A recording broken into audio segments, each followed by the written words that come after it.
Salut à tous les amateurs de cinéma. Je suis ravie de vous accueillir sur ma chaîne Cinémotis, où je partage tout ce qu'il y a de plus intéressant sur les films à venir et ceux déjà sortis. Je vous conseille de vous abonner, car il y aura beaucoup de contenu passionnant. Et c'est parti. Bonjour à tous, et bienvenue dans cette nouvelle vidéo. Aujourd'hui, je vais vous parler de Suzume, le dernier film d'animation qui a fait beaucoup de bruit. Je vais partager avec vous mon avis sur l'histoire, les personnages et l'animation, tout en mettant en lumière ce qui fonctionnait. Ce qui pourrait être amélioré. Restez avec moi pour une critique approfondie de ce film qui a captivé tant de spectateurs. C'est parti! Après les formidables, mais néanmoins ressemblants, Your Name et Weathering with You, Makoto Shinkai revient au cinéma avec Suzume.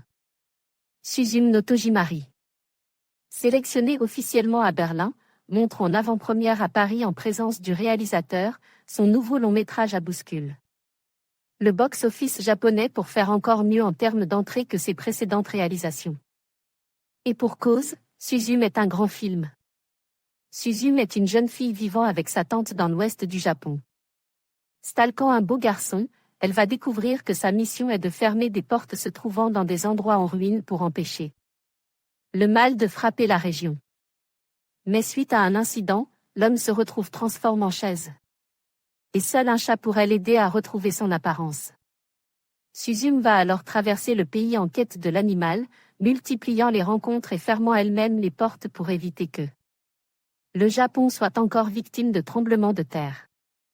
Une nouvelle fois, Makoto Shinkai mélange habilement le monde réel avec des éléments fantastiques, ici pour mieux mettre en avant l'histoire du Japon face au séisme. L'héroïne est une orpheline parce que ses parents sont décédés dans la catastrophe de 2011.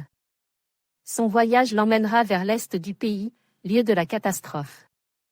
Un moyen pour elle, évidemment, d'affronter son passé et refermer ses blessures. Comme il la explique lors d'un échange avec le public lors de l'avant-première parisienne, Makoto Shinkai a été profondément marqué par l'incident de Fukushima. Le fond du film est une tragédie, mais je voulais aussi faire un film joyeux, qui fasse rire le spectateur et qu'il soit porteur d'espoir.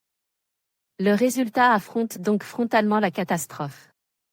Le sujet des catastrophes naturelles est important pour moi et on le retrouve dans tous mes films même si ce n'est pas le sujet de mes films. Je veux juste raconter le Japon contemporain, et le sujet vient vers moi. 12 ans se sont passés depuis le séisme, une durée courte pour les sinistres et en même temps c'est très long pour oublier. J'ai une fille de 12 ans, elle n'a pas connu ce drame. Je voulais donc faire un divertissement pour la nouvelle génération et ceux qui ont vécu l'incident. Une histoire dure, donc, mais portée par des personnages drôles. L'héroïne est, une nouvelle fois, très réussie. En bonus, elle est accompagnée par une chaise qui parle et se déplace, provoquant de vrais moments d'hilarité. Le réalisateur l'explique, l'histoire de Suzume étant triste, je voulais à ses côtés un personnage mignon. J'ai créé cette chaise à 3 pieds, à la façon de marcher très particulière. L'absence d'un pied est un ressort comique mais c'est aussi une manière de montrer qu'on peut vivre normalement même avec quelques choses qui manquent, comme l'héroïne peut vivre sans sa mère. Le Japon est donc un personnage à part entière, jusque dans la réalisation. Le film est en cinémascope, je rêvais d'utiliser ce format très cool.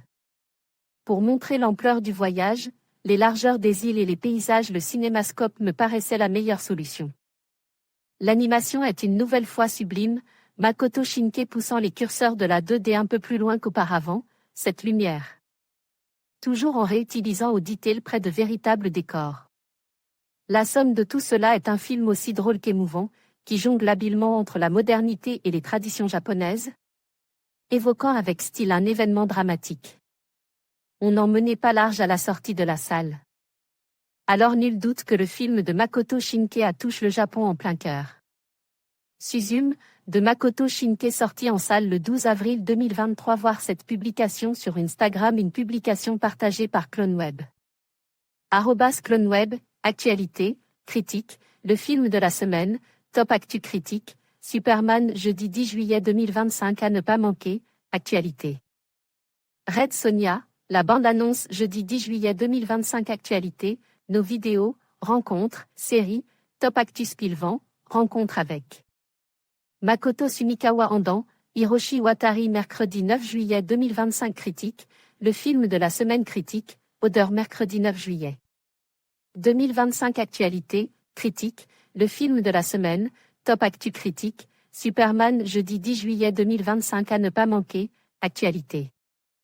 Red Sonja, la bande-annonce jeudi 10 juillet 2025 actualité, nos vidéos, rencontres, séries, top actu Spilvan, rencontre avec Makoto Sumikawa Andan, Hiroshi Watari mercredi 9 juillet 2025. En conclusion, Suzume se révélait être une œuvre captivante qui mêle habilement émotion et aventure. Les thèmes de la perte et de la résilience résonnent profondément, tandis que l'animation et la bande sonore enrichissent l'expérience visuelle. Bien que certaines critiques puissent souligner des éléments prévisibles, la force des personnages et la beauté des paysages compensent largement ses faiblesses. Ce film mérite d'être vu, tant pour son esthétique que pour son message poignant. Merci de nous avoir rejoints pour cette critique, et n'hésitez pas à partager vos propres réflexions sur Suzume.